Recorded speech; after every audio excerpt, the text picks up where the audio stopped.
Okay, good morning children. I hope you are safe and fine at home. Today, let us continue with the third chapter, that is the Sultans of Delhi. In the last videos, we have learned about the 5 dynasties who ruled over Delhi Sultanate. Which are the 5 dynasties we have learned? Yes. First was the Slave dynasty, Khalji dynasty, Tughlaq dynasty, Sayyid dynasty, and last dynasty was Lodhi dynasty. These all we have learned in the last videos. So today we are going to learn about the expansion of the Sultanate and the challenges which they faced during the expansion of their. Okay, so in the beginning, so let's continue with the expansion of the Sultanate. So in the beginning of the expansion of the Sultanate, the Delhi Sultans, they mainly controlled the heavily fortified towns of garrison. I will repeat once again. The Sultans of Delhi, they mainly controlled heavily fortified towns of garrison towns. That is, garrison towns means a place where troops are stationed, or we can say where the army person or army were kept or they were looked after. Okay, so a place where troops are stationed, or we can say any town that has military base. It means where the armies were controlled or military were controlled or looked after. This is about garrison towns. In this way, in the beginning, Delhi Sultans, they controlled the heavily towns of garrison. Okay, so next, rarely, the Delhi Sultans rarely controlled the hinterlands. What do you mean hinterlands? Yes, hinterlands means a land near to the city or port. And it becomes again, hinterland means a land near to the city or a port that supplies with goods and the services. So, Delhi Sultans rarely controlled the hinterlands which supplied them goods and services. So in this way, we can say the Sultans of Delhi were mainly dependent upon trade and tribute for the supply of goods. Yes, I repeat once again, we can say mainly the Sultans were dependent upon the trade and tribute for the supply of goods. This is about the expansion. This how was the early condition of the Delhi Sultanate. Now we will learn about the challenges in controlling the kingdom. First was controlling the distant places was a difficulty for the Sultans. Yes, as I said, Delhi was the capital city of the Delhi Sultanate. The Sultans faced so many challenges, so many problems during their expansion. So to control the distant places was a difficulty for the Sultans. For example, Bengal, okay, the garrison town of Bengal and even the Sindh. It was very difficult for them to control from the capital city of Delhi because they were far places. Okay. So next was rebellions, wars and bad weather conditions. It was a difficulty. How it was a difficulty? Rebellions, as we have learned about the Timur's invasion or Mongol invasions. Okay. So in this way, rebellions always they used to invade during their rule, and even wars and bad weather conditions. They became as an obstacle in the communication, we can say. Means they created the obstacle in communicating routes. Okay, this is about the second point. Now third point, the challenge that they faced was danger of Mongol invasion. It means they faced so many Mongol invasions during their rule. The kingdom always felt danger of Mongol invasion from Afghanistan. Next, the last challenge that they faced was the governors could rebel at any sign of the Sultan's weakness. This we have learned during the Lodhi dynasty. Yes, the rulers or the governors who revolted against him. Okay, so the governors could rebel at any sign of Sultan's weakness at any time. This was a challenge for the Sultan at that time. So, the expansion of the Sultanate became possible mainly during the reign of Ghiyasuddin Balban, Alauddin Khilji and Muhammad bin Tughlaq. So in this way, we have learned first 5 dynasties, okay. But during these 3 rulers, that is Ghiyasuddin Balban, Alauddin Khilji and Muhammad bin Tughlaq, the Sultanate was expanded. It was possible during their rule. This was about the challenges and how they expanded their kingdom. Next, we will learn about the expansion campaigns of the Delhi Sultans. So now we will learn about the expansion campaigns which were undertook by the Delhi Sultans or Sultans of Delhi. the sultans adopted two sets of expansion campaigns. Campaigns is what? The plan, how to capture or conquer the lands, we can say, how to expand their rule in the country. Okay, so the sultans adopted two sets of expansion campaigns. Which are they? Campaigns along the internal frontiers. Means the plan along the internal frontier means inside the state or to control their like areas between the states or inside the state, inside the country also we can see. So campaigns along the internal frontier. Next, campaign along the external frontier. Internal frontier means the boundaries of the states we can say. External frontier, out of the state, or this is the country boundaries we can say.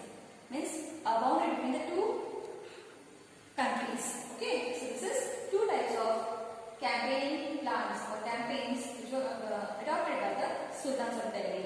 I read once again. Campaigns along the internal frontier, campaigns along the external frontier.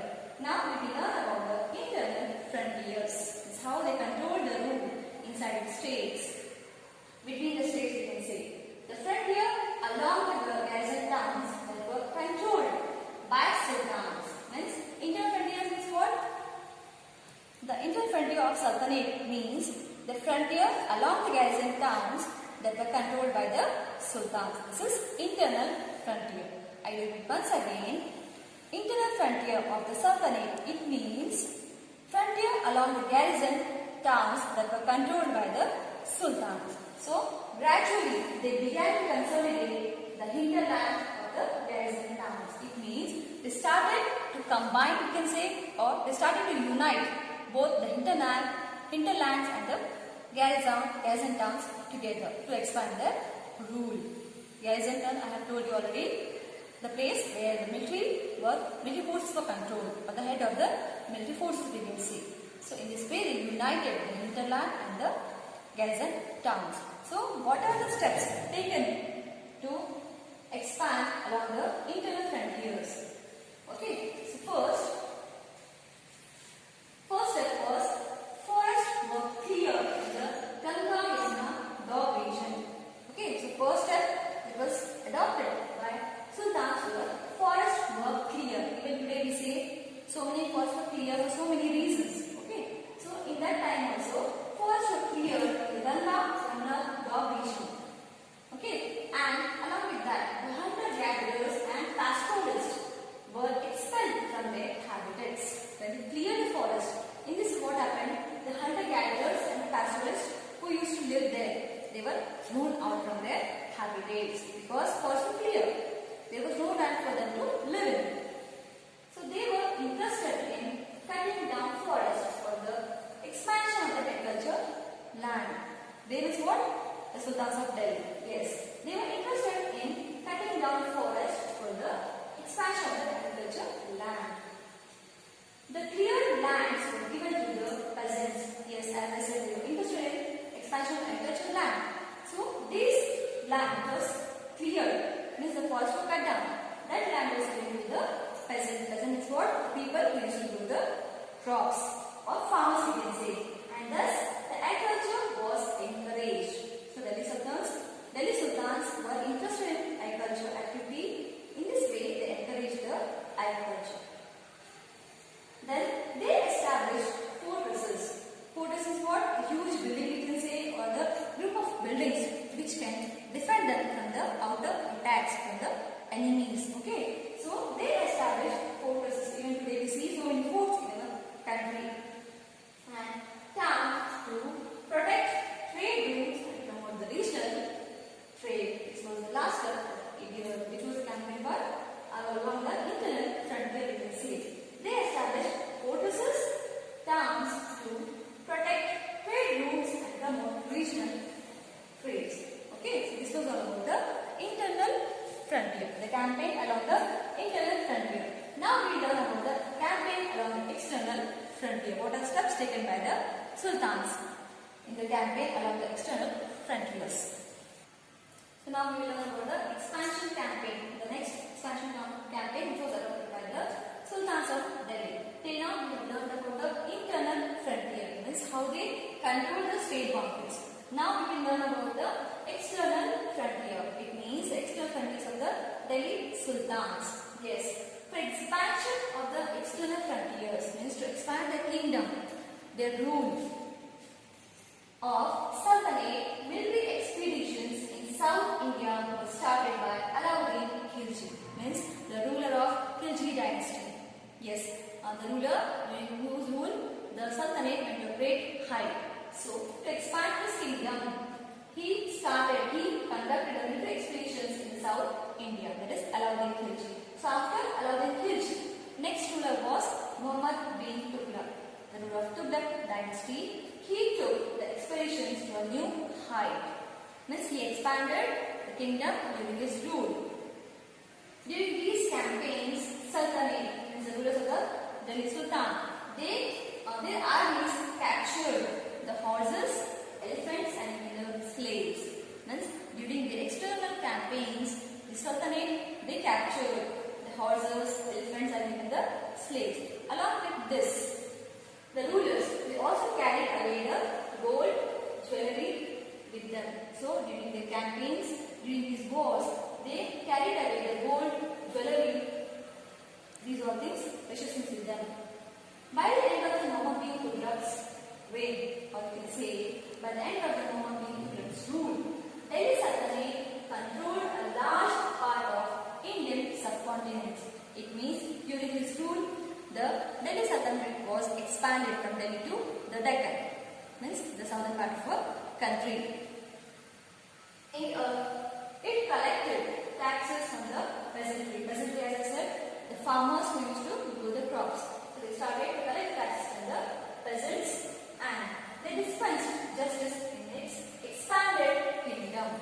So along with this, they also used to give the justice to the people in their expanded kingdom. So I hope children you have learned about internal and external frontiers or campaigns which were adopted by the sultans. Thank you everyone.